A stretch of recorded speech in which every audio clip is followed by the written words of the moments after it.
nation, under God, indivisible, with liberty and justice for all. Thank you. We're now back in open session. From being in a very long closed session, sorry, I apologize for that. I would entertain a motion for student discipline, please. Mr. President, I move that we uphold the findings of the board in student discipline cases number 2522, 1531, 2520, 1132, and 2525, 333. May I have a second? Second. I have a motion and a second. Roll call vote, please. Elder Clark, Yes. Mrs. Fowler, Yes. Mrs. Corby, Yes. Ms. Banks, Yes. Mrs. Schrader, Yes. Pastor Miller, Yes. Dr. Ashton. Yeah. Motion passes 7-0. That brings us to the agenda and consent agenda. Any additions or corrections to the agenda? Okay, we'll consider the consent agenda and agenda approval. I would entertain a motion for approval, please. I move to approve. Second. A motion and a second. Roll call vote, please. Ms. Banks, Yes. Mrs. Corby, Yes. Elder Clark, Yes. Pastor Miller, Yes. Mrs. Schrader, Yes. Mrs. Holland, Yes. Dr. Ashton. Yes, motion passes 7-0. That brings us to item number 5, which should be public comment.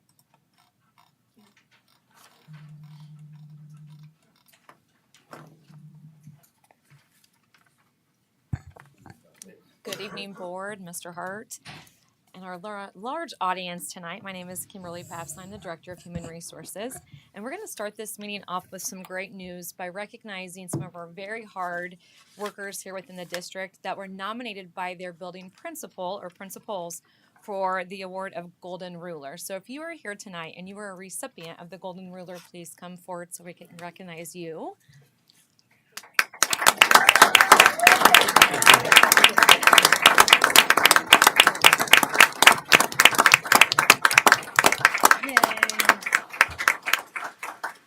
All right, tonight with us we have all of our recipients, some of our recipients I should say, from the Golden Ruler.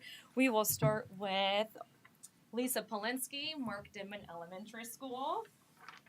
Miss Cinnamon Long, she is at Liberty. Michelle Bays, Northridge Elementary School. Mo Kaiser, Southwest Elementary School. White, who is at Mead Park. Sarah Johnson, Southview Upper Elementary. The rest, but for tonight, even those that are here and those that are still on this list, they make up many, many years of serving in this district. There's some very veteran staff and some newer staff, and we just want to say, sorry, get their applause. So sorry. We want to say thank you for all that you do. You will be recognized on April 24th with the Regional Board of Education at the Regional Office of Education in Bismarck for a nice dinner and recognition. They'll get a Golden Ruler. But again, the importance of this is you are recognized by your building principal or principals for showing up and doing what you do and doing it well. So we thank you very much. And before you go, I want to read all the names one more time. We have, who is not here tonight, Ginger Brown, Home Program Interventionist at Edison. Tom White, again, Head Custodian at Mead Park. Cinnamon Long, Secretary at Liberty. Portia Lillard, Teaching Assistant, Danville High School. Sherry Dunsing, Southview Upper Elementary School Teacher. Carla Dew, Teaching Assistant at Northeast. Miss Lisa Polinsky, Teacher at Mark Denman. Megan Moore, Social Worker at KDBA. Mo Kaiser, Teacher of ECSC at Southwest. And Miss Michelle Bay, 7th grade teacher at Northridge. Again, thank you for all that you do every day, and just we just owe it to you. Thank you very much.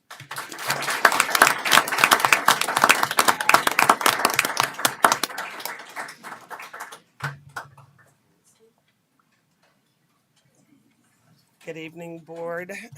Mr. Hart. My name is Zetta Peugeot. I am the Director of Food Services, and continuing with what Ms. Papps said, I wanted to come out today to celebrate some things happening in the food service department. If I could have some of my team to join me.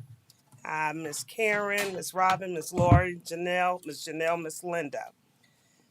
So our staff, area supervisors oversee 3 to 4 schools each with daily operations and training. from August till January, I had one area supervisor. Now we're fully staffed with 3, and I wanted to introduce. We have Miss Laura Merritt, who covers Edison, Liberty, and Northridge. Miss Janelle Clark, who covers Southwest, Southview, Mead Park. Miss Linda, who covers DHS, Kenneth Bailey, Mark Denman, and Northeast. Miss Linda, in addition to covering her 4 schools from August until the end of January, also supervised all of the caterings that we had, managed the after-school programs, supported other school territories that was open. So I wanted to acknowledge her for that. I also want to talk about our new district cook, Miss Robin Pierce. Before I do, I want to mention we received $26,000 this year in extra funding for food, just for committing to cooking food from scratch. So Miss Robin joined us in February, but starting in August, we built a rapport with a local. The money came from a local farmer's grant. We built a rapport with a local farmer, which is Lockhart Angus, who's here tonight as well.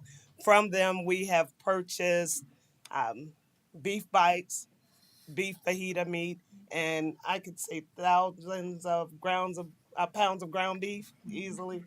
With that, Miss Robin has made from scratch spaghetti with meat sauce, chili, meatloaf, sloppy Joe. We actually had a student, I can't remember which one of you told me, said that a student walked into the cafeteria and said, "This smelled like my mama house last night." So to me, that's a compliment. I just wanted to acknowledge them for that. The second part is a new system that we have. I'm gonna step over and let you log in. 2 years ago, I was given permission to switch our POS system, which is our point of sale service system that had been in the district for years, to another one that would provide services just for food service. Those the benefits of switching to the new POS system, we have accurate counting of the school meal participation from the students, more effective tracking of student allergies. It helps with the internal back end of what we do, which is production sheets and creating a recipe database.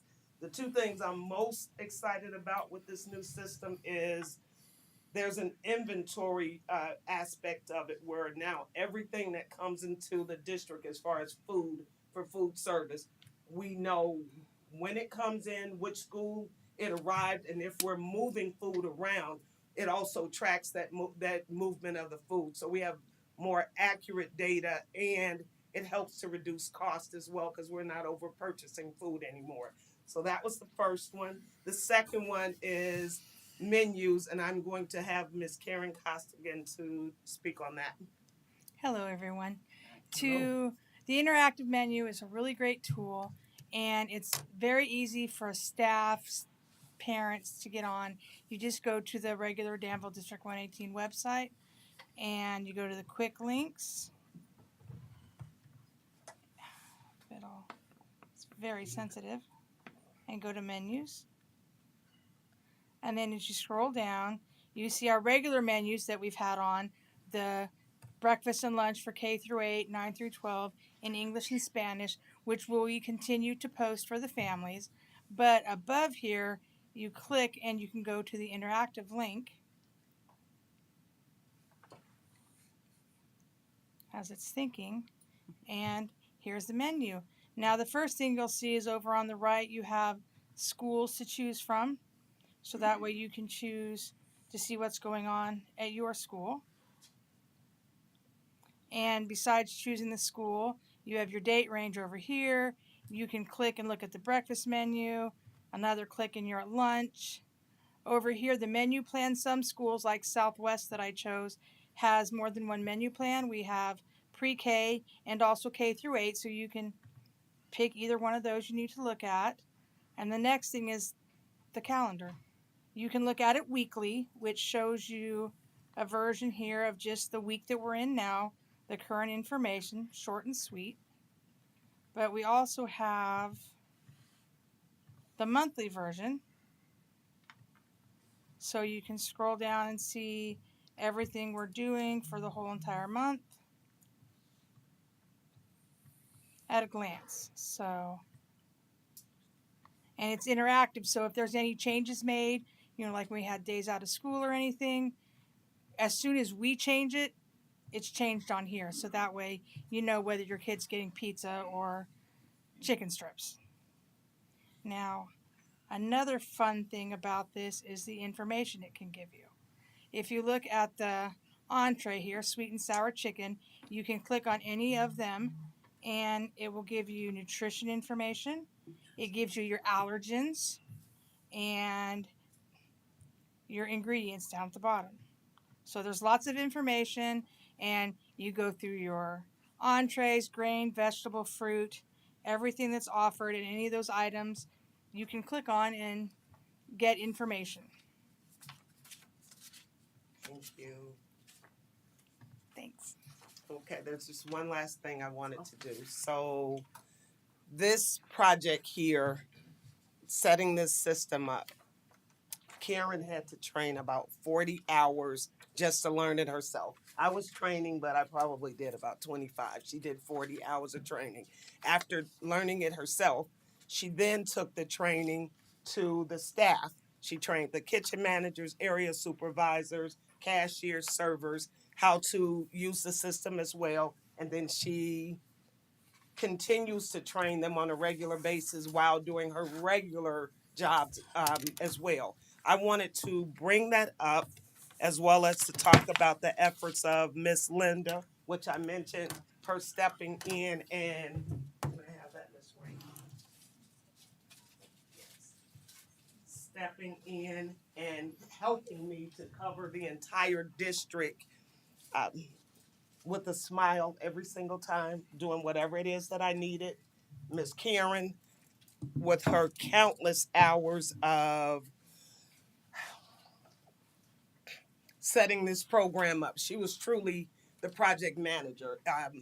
She came into the department, stepped in, and just started doing wonderful things. When this came up, she went above and beyond. So to both of you, I just wanted to, in recognition of your dedicated service and unwavering commitment to Danville 118 Food Service Department, Linda Lott, Karen Costigan, thank you for helping to make the students our priority. So thank you.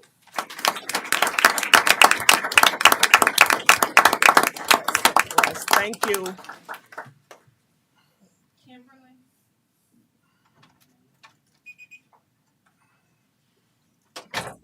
Thanks for making us hungry.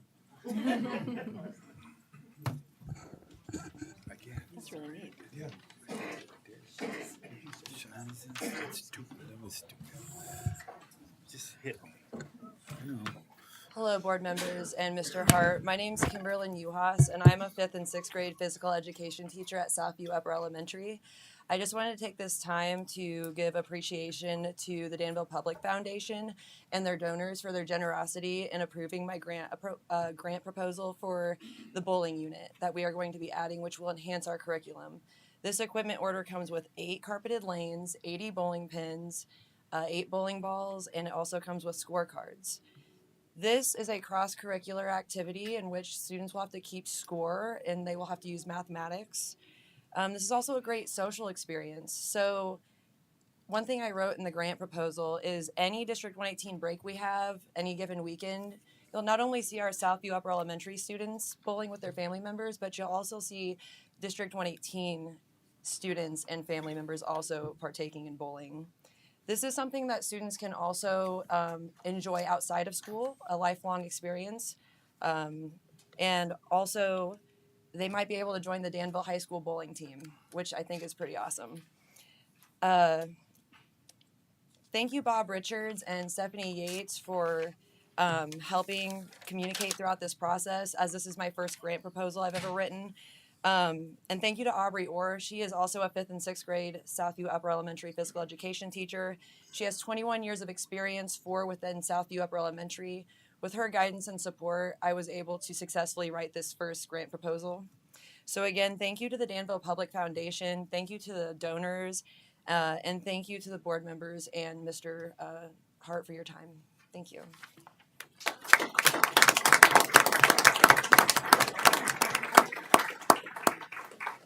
Eric Roberson. Eric.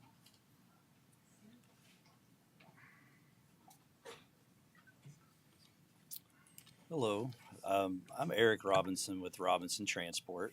Thank you for allowing me to join the board meeting tonight.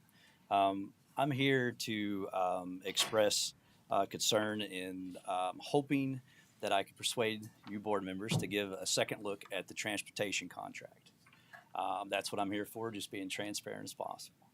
I feel that some of the bid was rushed, and some of the bid numbers are incorrect, not by fault on purpose, but I think it should take a second look.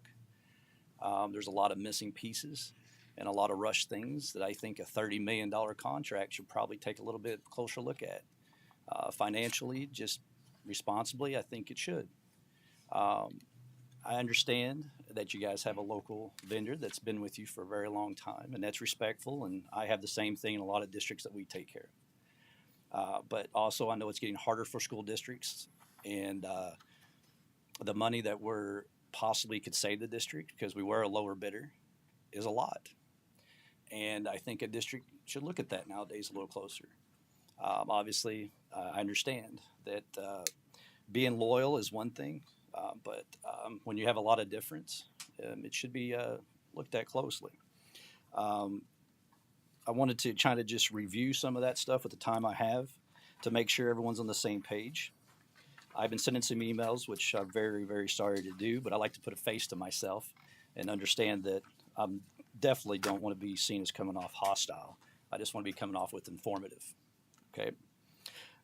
First and foremost, the bid documents that we are saying are missing out of our bid. So you know, the same school code that is being used to say, well, we can't accept your bid because of the missed documents, can also be the same school code that allows you to accept a bid because of missed documents. So I want to make sure every board member is clear on that. You do not have to not accept a bid because a document is missing. You can actually accept any bid you choose, even if all documents are missing. So I just want to make sure and we know both sides of that.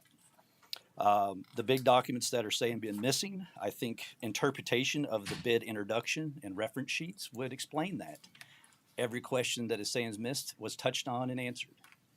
Now, how that needs to be touched on and answered would have to have examples in your bid packet to show me exactly how you wanted that to be responded. Bid figure calculations, big errors in bid figure calculations. You guys are currently getting billed for 84 routes a day and over 40 special needs routes a day. Now, granted, the way that we did the bid specs, it cuts that in half, so 40 and 20. Your bid calculations only included 40 regular routes and 14 special needs. We were a lot lower on the special needs, so why that was reduced, I don't know. Also, bus monitors are a very costly thing for the district, but very needed on buses. We really enjoy having them in other districts. Bus monitors were not even included in the bid comparison. That's a huge discrepancy that's missing. So just think you need to take a closer look at that and make sure that the bid comparison is done correctly. None of these things am I saying is done on purpose, but I think that we were rushing it and the errors that could have been made could be detrimental. Okay. We were put in as we was $300,000 difference year over year, which is $1.5 million. My numbers show we're closer to $3.5 million difference, which is $600,000 a year. It's a lot of money for a district. We are a company that's been around for 25 years, have never faulted on a contract, and also take care of a current district of your size. If the reference sheets had been called and checked on, that would be known. But that was also a reason why we were rejected. I really appreciate the board's time. Thank you all, and thank you very much. And I hope that you could table this decision a little bit longer, take a closer look, and reconsider having us as your vendor so we could serve you. Thank you, sir. Appreciate it. Bruce Barr.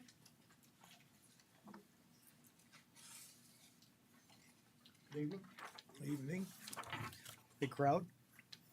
My name is Bruce Barr. I'm the owner of Yellow Bus Group. I bid on your transportation contract. I'm not here to cry over spilled milk or to try to change your mind. I've been in the school bus industry for 48 years. I was involved in Danville Public Schools back from 1986 to 2004. I was one of the senior managers with First Student and Rider back until the time that I left in 2004 and started my own school bus company. I had a school bus company called Illinois Central School Bus. I started with 10 yellow school buses. I ended up with 3,300 school buses. I operated in 11 states, and I had 61 facilities, 30 of them that are bigger than the one in Danville. So I think that my record alone stands for my experience. I came here, I drove down from Morris basically to talk to you about the bid process, not to get the results changed, because you're going to vote on what you're going to vote on. I was also the largest family-owned school bus company in the United States when I got out of it. I was interviewed by the U.S. Department of Justice several times for the lack of competition in the school bus industry. I-74 was the dividing line. That was the line in the sand.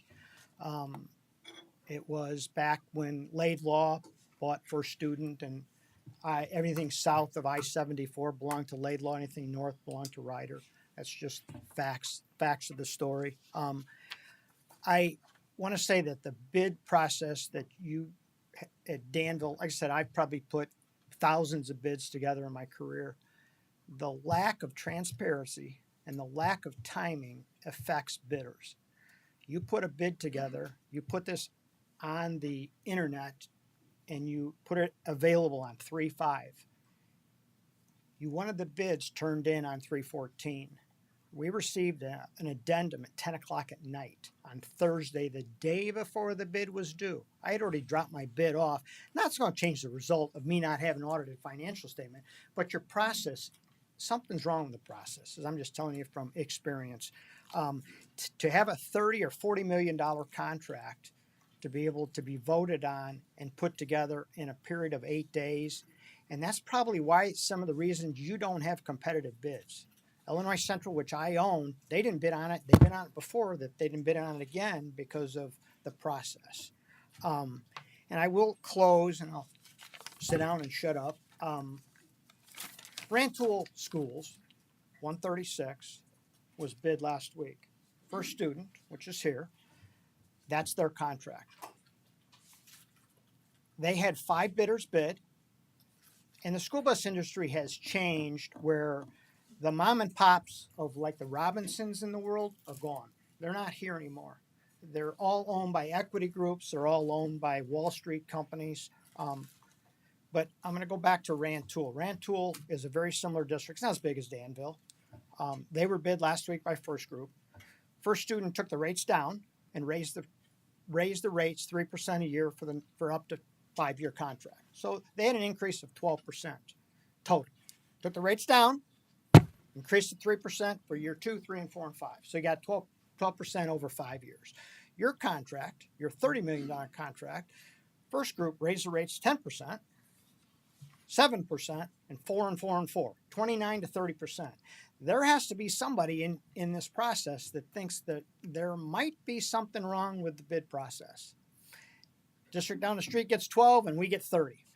I watched your board meeting from 6 months ago, 3 months ago, where you basically were chastising First Group for not giving a good service. I watched it. But according to this recommendation, they are wonderful. I'm just telling you that competition is good, and thank you for at least listening to me, because I think that the difference between Rantoul's numbers and your numbers will cost your taxpayers about $2 million over the life of your 5-year contract, because there is a lack of competition. Predatory pricing is possible. Because witnessed it for, like I said, 40 some odd years, and I watch how they could predatory price all kinds of stuff. But again, thank you for listening to me, and sorry if I ran it on for a little bit. Thank you. Thank you.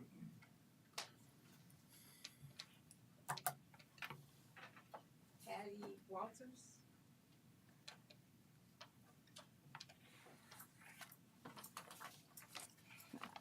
Good evening.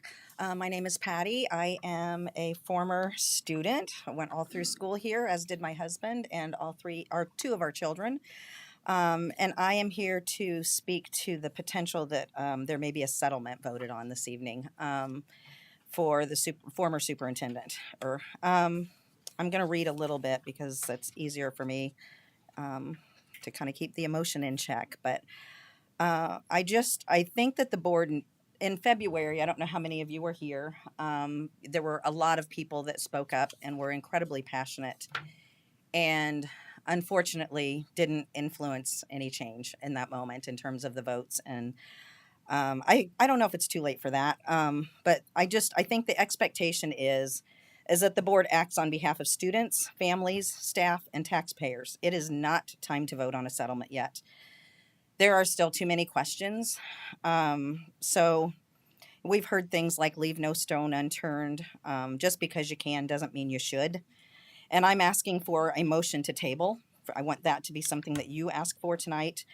I think there still needs to be a fiscal audit, which has not been something that's been talked about very openly. There has been requests for an investigation, and I think ultimately due diligence. There are a few board members that are leaving after, I think there's one more meeting after tonight. For those of you that are leaving, do the right thing on your way out. Let your last decision be your best decision, or don't vote at all. There's no reason to rush this. I think I saw a headline not too long ago where Mr. Hart said that morale is at an all-time high. We didn't rush a paid suspension. We don't need to rush a new superintendent, and we don't need to rush a settlement. So I'm asking you to take pause. Delay a settlement until you're confident that there's been no breach of contract. Your last order of business must be to demonstrate that you care more about Danville District 118 than someone who repeatedly demonstrated that she did not. Redeem yourselves with those who voted for you to represent them. Please show this group of advocates that their voices matter, and simply do your due diligence before writing a check bred from manipulation, intimidation, and self-serving strategies that made it this far. Please be your own voice and let go of what has been perceived as an alliance that cannot be broken despite the obvious. So again, I'm just asking that you motion to table, that you do your due diligence and investigate someone before you write a big ass check. So that's all I've got. Thank you.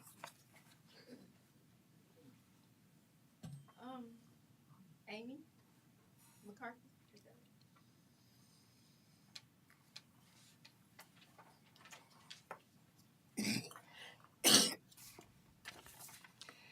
Good evening. My name is Amy McCarty, and I am here tonight as a concerned and heartbroken parent. I'm here because my 12-year-old son was assaulted at Northridge Middle School, and no one contacted me. Let me be clear about what happened, but rather, let me read to you my son's witness statement as taken by the school. And I'm going to leave out the student's name because the school failed to redact it of the name of the student who assaulted my son.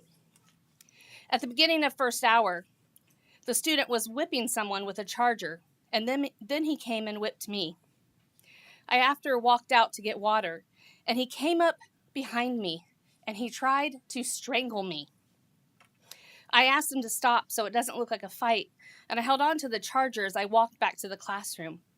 When I got to the classroom, I was not letting him have the charger, so he threw 2 chairs at me. I told Mrs. Rose what happened so I did not get in trouble, and the whole time I was trying to defuse the situation, and I did not get hurt. The dean of 7th grade students handled the incident. She had my son write that statement, and she even inspected his body to check for visible injuries. Despite all of that, despite the severity of the incident, despite the emotional and physical risk my son faced, not one person from that school contacted me.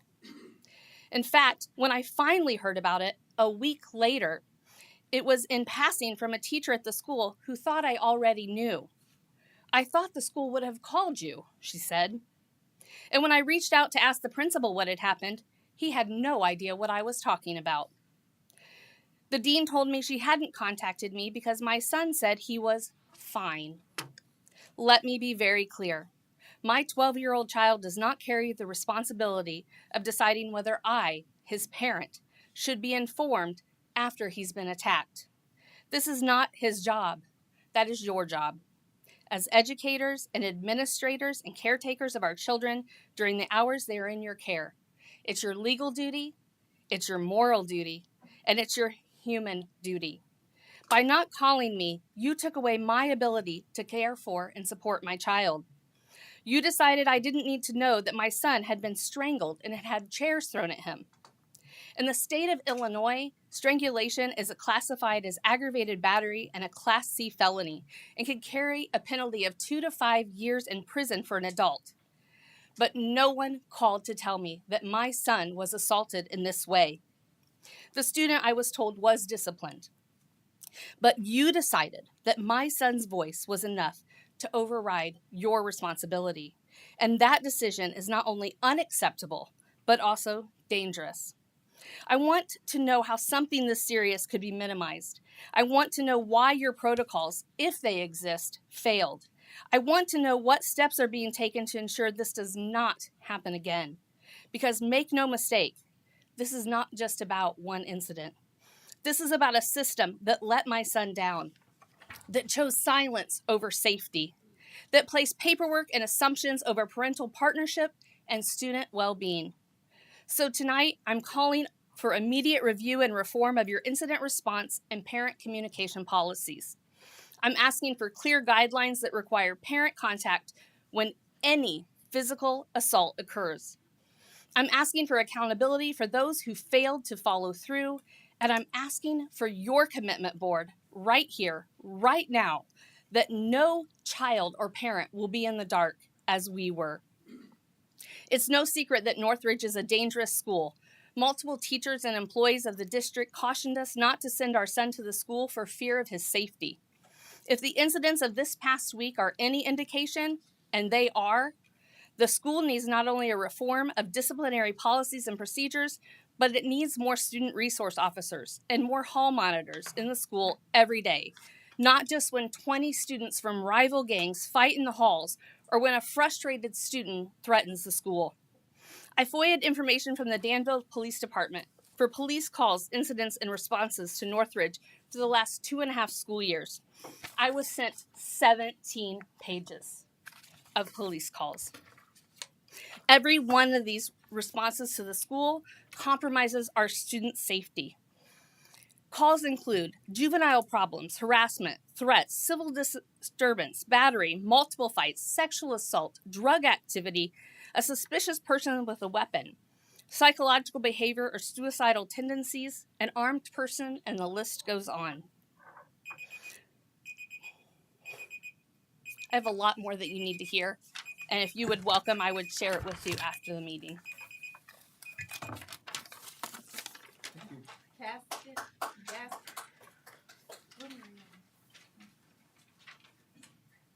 Gaston.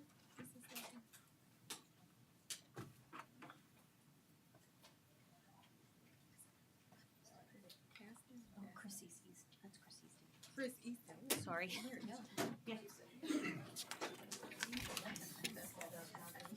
It's okay. Good evening, and thank you for the opportunity to speak. My name's Chris Easton, Dr. Ashton, Elder Parks, Mrs. Schrader, and Pastor Miller. Tonight, I'm here to speak directly to you. Collectively, you've served on the District 118 Community Consolidated School District for over 40 years. That's more than 640 school board meetings together, not counting the special times, which I know are very special. You've shown up to make some difficult decisions, ask hard questions, and do what you do best, advocate for what our students need. That kind of long-term service in a community is rare, You can look to Urbana and Champaign to see some examples. It doesn't happen. It deserves to be recognized and appreciated. And I want to thank you, truthfully, for your public service, your commitment to education, and most of all, your commitment to our children.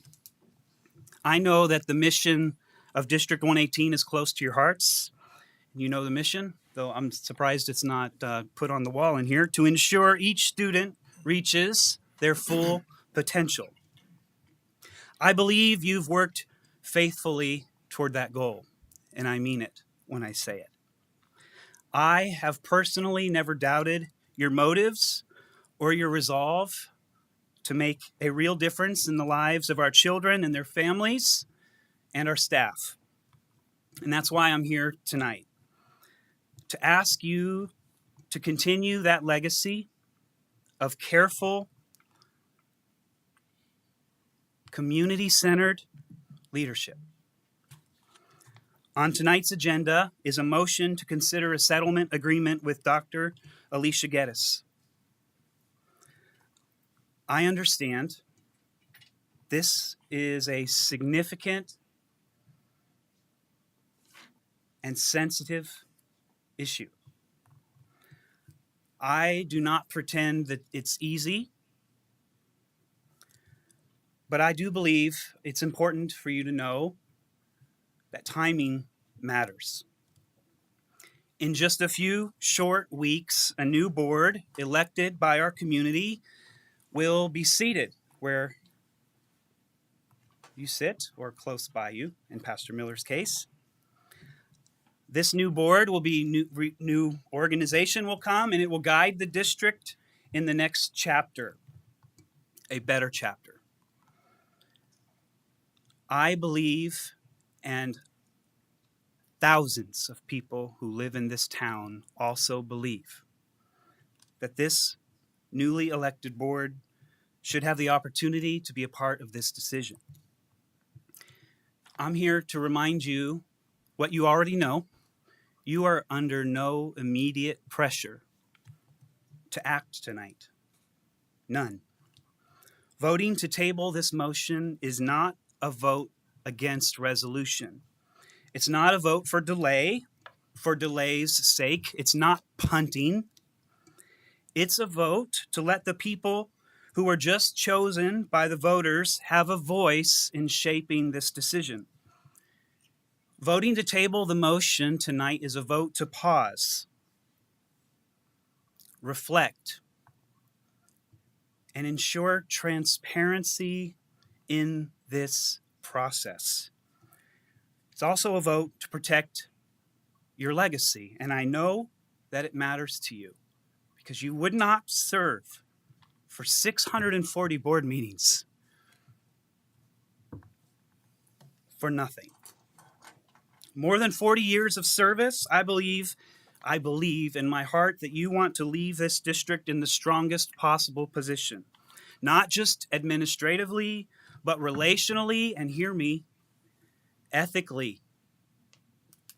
Pausing now would demonstrate to our students, to our staff, to our community, a pause would demonstrate humility, foresight, and respect for the voices of the people who put you and the incoming members of this board in office. Dr. Ashton, Elder Parks, Mrs. Schrader, Pastor Miller, I know that you care deeply about this district. So tonight, I respectfully ask, please vote to table this motion. Mr. Britt.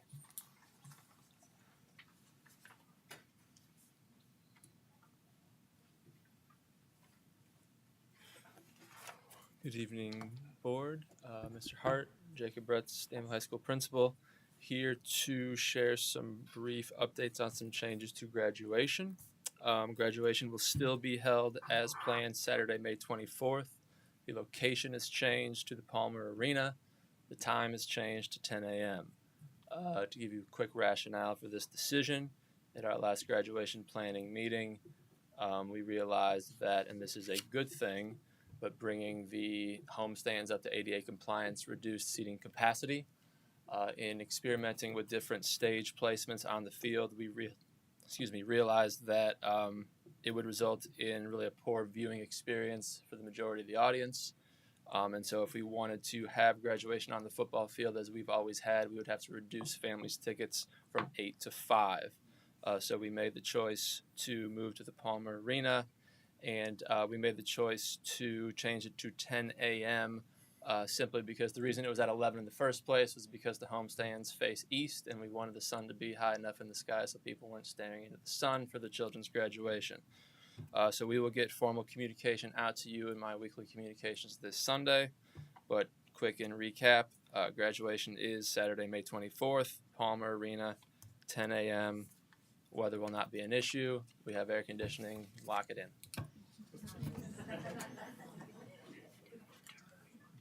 Laura Williams.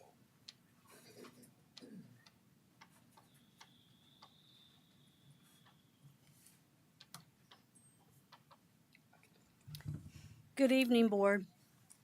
I'm here to talk about the debacle that happened at Northridge the last week, the one that probably everybody in this room and in this community have viewed on Facebook, because kids get to carry cell phones around and document such incidents.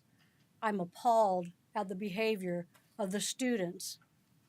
I'm appalled that I have to make excuses and be embarrassed when people ask about coming to this community and they ask about our school system, and I have to be the person that tells them I've heard things. Now I've seen things, and it's appalling. I'm embarrassed that I have to tell my own daughter that I don't think we should send her son there next year because of the atmosphere. It's a family hardship to figure out how collectively we'll come up with $10,000 to ship them to Bismarck, one kid, or $4,500 to go to Schlarman to avoid this outrageous behavior. It is unacceptable. As Mr. Easton just said, the mission to ensure each student reaches their full potential. We have a lot of educators and a lot of educated people in this room tonight. With Maslow's hierarchy, what's the first thing that has to be met before a student can succeed? They have to be safe. How can they learn if they are not safe? How can teachers teach if they aren't safe?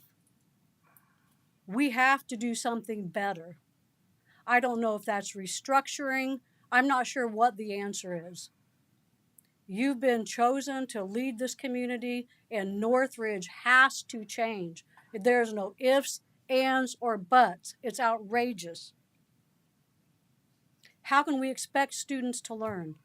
How can we expect students to reach their full potential when you have several students acting like fools and the rest of the students trying to do the right thing?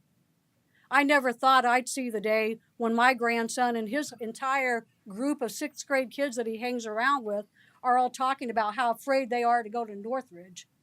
Why should that happen? Why? It's outrageous, and it makes me furious to think that we're not doing better. We're smart, we're educated, we have helps, we need to use those. We need to immediately take cell phones out of the school. You all know how many problems stem from cell phones. That's not a safety issue for a student to carry that cell phone to school. It's a safety issue for my grandson to attend that school. We need to stop the cell phones. We need to look at restructuring the system because it's not working. We talk about dollars. Dollars need to be put into making sure there are people in that school that are regulating until they can self-regulate on its own, because it's not happening. We also need to have parent accountability. We need to make it inconvenient for them. If your child wrapped a cord around my child's neck, I should expect to have my butt up in that school, getting my child from the school and making sure that it doesn't happen again. We need to look at the discipline policies, and I understand there's a discipline committee, and we all need to pitch in and help however we can. but then that needs to be implemented at your level and with board approval. Again, to ensure each student reaches their full potential. How in the world? How many have seen the videos? How many's heard the rumble? How can anyone learn in that system? Anyone. Please do something about it. It's the last thing in the world that I would want to say my kids didn't attend Danville schools. The last thing. I'm very proud of Danville. I wasn't successful in Danville because I was allowed to fall through the cracks. My kids were successful in Danville because they weren't allowed to fall through the cracks. And I'll be danged if I see my grandsons not be successful because of idiotic behavior and unaccountable people. Please make sure that every student has the right to succeed.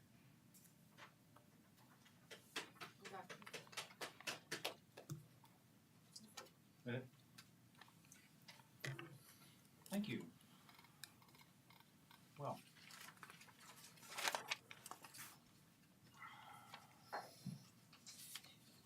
We already did the golden rule recipients, so that should bring us to 6, business, finance, transportation.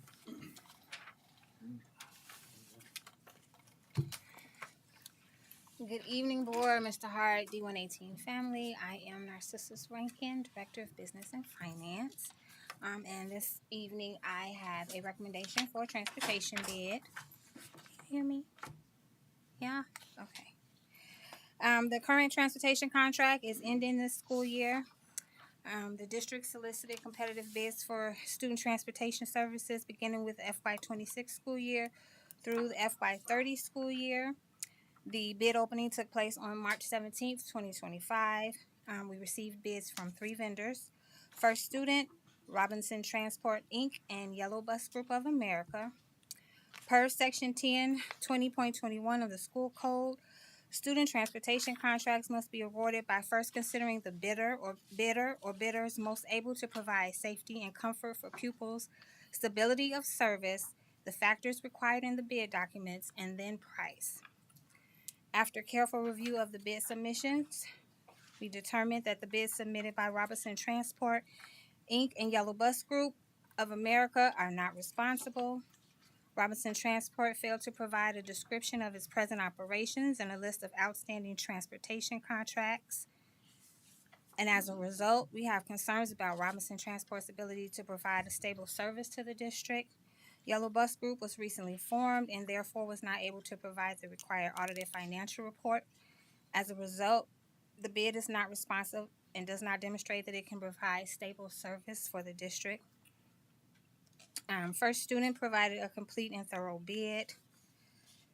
First Student has provided transportation for Danville School District 118 for more than 20 years. We have continued to work collaboratively to provide quality student-focused services. It is our recommendation that the Board of Education award the student transportation bid for the FY 2025, FY 2026, FY 2030 school years to First Student as presented.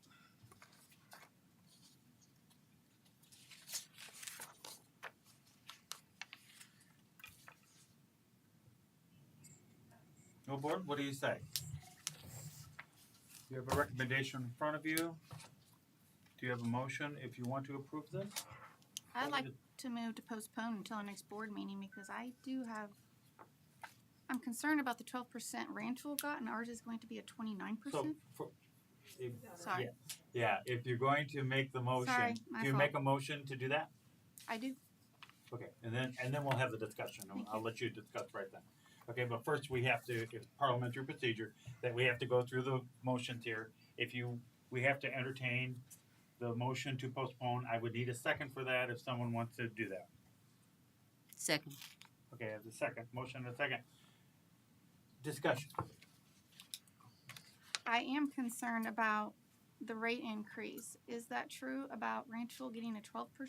So at the time of my bid opening, I don't know what Rantoul's percentages were. If they just recently had a bid opening, I wouldn't have known that. I would like to know that information. And I did call around to districts to see like what they were playing, what percentages they were getting. and it was about the same, not what Rantoul received. The same as for Like- student for us. Yes. Okay.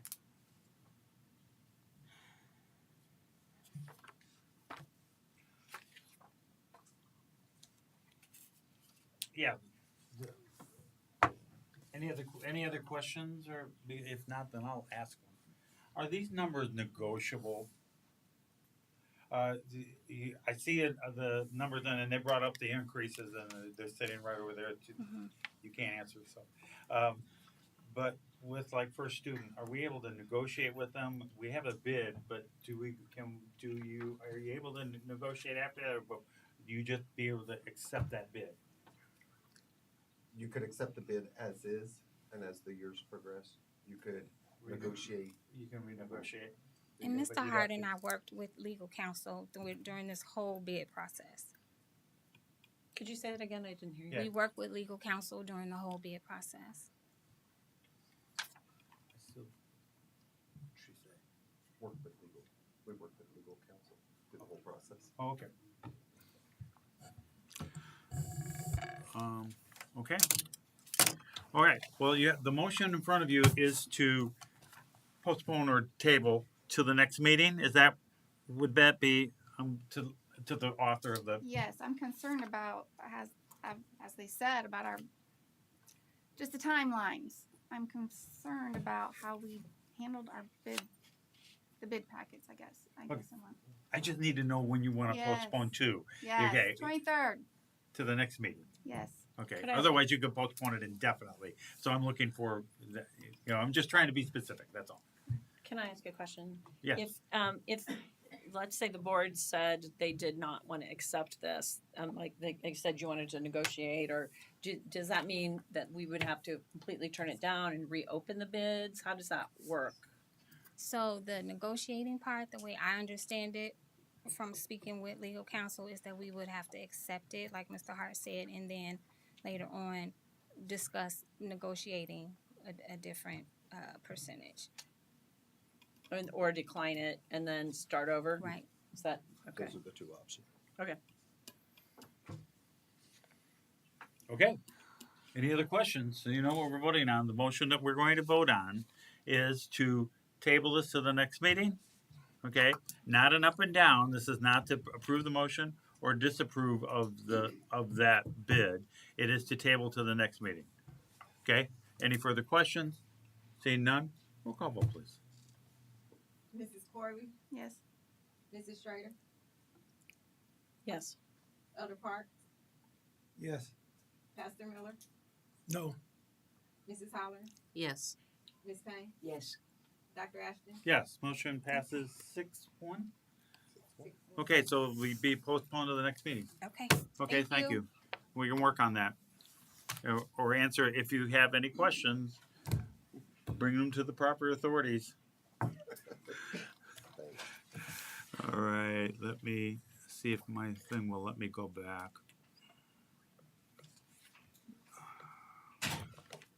I did something wrong here. I have way too much information on here. Item 7, curriculum. Yeah. Thank you. Engineering essentials. Thank you. Good evening, board. Tonight I have a recommendation, if you remember from the last meeting.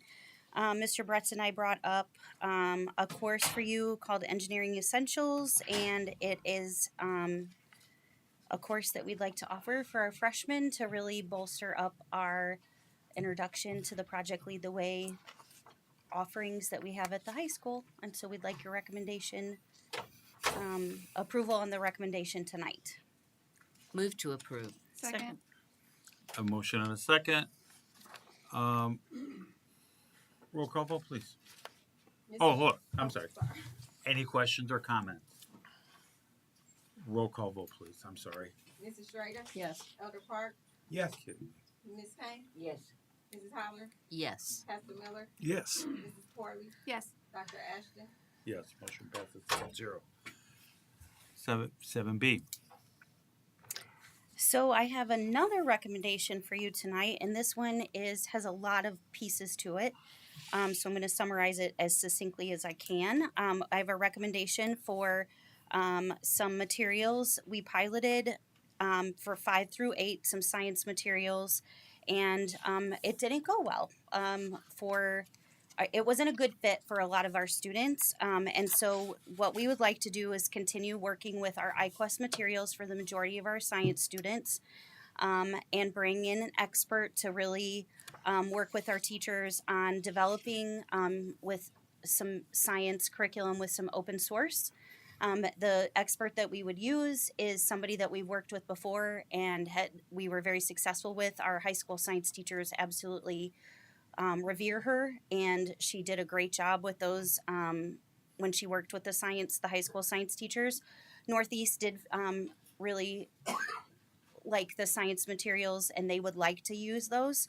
And so the total cost for both of those things, or the costs to continue, would be to use for our 5th and 6th grade students would be $44,183.77, and we're asking for $41,000 to work with a science expert, and she would have us that would be the maximum that we would ask for. I don't know that we'll use all that money, but that would allow us to have her help us write some curriculum with open source, which means it's free available curriculum that we could utilize, but she would also do professional development with the teachers in 5th through 8th grade.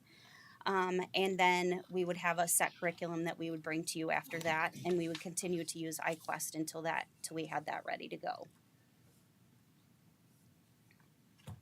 Move to approve iQuest and the use of an expert. Thank you. Second. So these things that are in our board packet, are they iQuest or are they what They're what didn't samples. work? Oh, they're samples. They're samples of the work she would do. Oh, of what she would do. Yes. Okay. Yeah. Not of the ones that didn't work. Mm-mm. Okay. Mm-mm. Okay.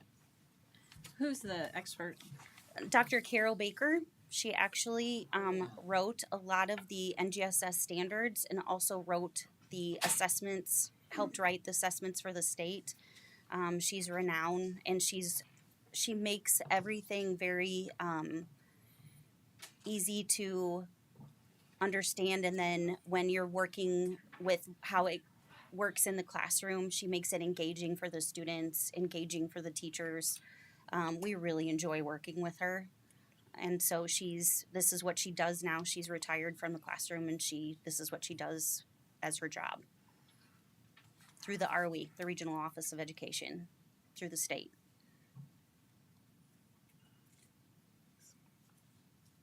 Any other questions? So is this a total of $85,000? I'm gonna hope that your math is Yeah, together. but I mean, I'm it's the gonna two say together. yes. It's the 44,187 and the 41,000. Yeah. Those two. So the okay. materials would be the thing that cost will stay solid. We may not pay that much for her, but that's like the what we would hope, like that would be the most we would pay for her. Yeah, I got it. I just I have to restate this. Yes. That's why. Yeah. Okay, so what you're going to vote on is the whole bundle here. 41, 44, 183, 77. Come on, get back to the top. Thank you very much. Screwed this up. Okay, so you're voting on upper elementary and middle school science course materials and support. Not over $85,137.77. I think is what it is. I think that's what it is. What's your other? Any questions or comments? Is this a yearly fee? No. Once we purchase the materials, they're ours, and we don't have to do them. We may have to pay like a small piece for the online portion, which is typical for like all of our materials now have an online component to it, but it's not significant. And then if we continue to work with Dr. Baker, we would it would be however, like next year if we wanted to work with her again. It would be however much we wanted to pay for her to come and work with us. I don't know that we would need to do that, but she's pretty fabulous. So I might come back and ask you to do that, but we'll just see how far we get. We also have folks in our office that can do that, and I love science, so that's what I taught. Thank you. So I can do that too. Okay. Roll call vote, please. Mrs. Holler, Yes. Mrs. Schrader, Yes. Elder Park, Yes. Ms. Payne, Yes. Pastor Miller, Yes. Mrs. Corley, Yes. Dr. Ashton. Yes, motion passes 7-0. Thank you very much. Thank you. No, thank you. Special education. Cooperative agreement with Vermillion with VACE about an audiologist. Good evening, Board. Mr. Hart, Molly Bailey, Director of Special Education.